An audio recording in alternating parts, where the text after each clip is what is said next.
Thus the heavens and the earth and all the hosts of them were finished, and on the seventh day God ended his work which he had done. And he rested on the seventh day from all his work which he had done.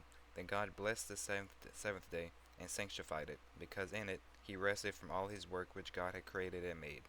This is the history of the heavens and the earth when they were created, in the day that the Lord God made the earth and the heavens, before any plant of the field was in the earth, and before any herb of the field had grown.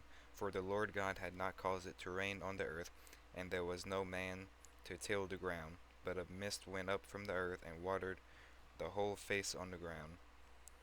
And the Lord God formed man of the dust of the ground, and breathed into his nostrils the breath of life, and the man became a living being. The Lord God planted a garden eastward in Eden, and there he put the man whom he had formed. And out of the ground the Lord God made every tree grow that is pleasant to the sight and good for food. The tree of life was also in the midst of the garden, and the tree of knowledge of good and evil. Now a river went out of Eden to water the garden, and from there it parted and became four river heads. The name of the first is Fishon.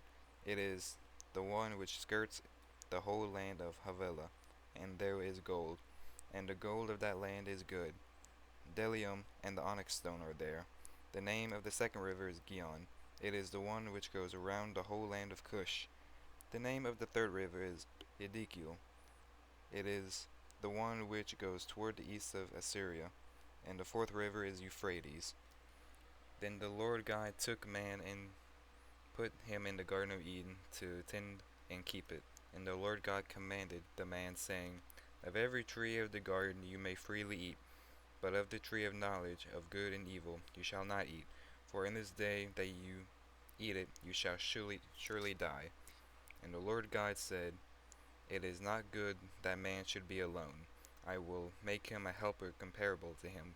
Out of the ground the Lord God formed every beast of the field and every bird of the air, and brought them to Adam to see what he would call them.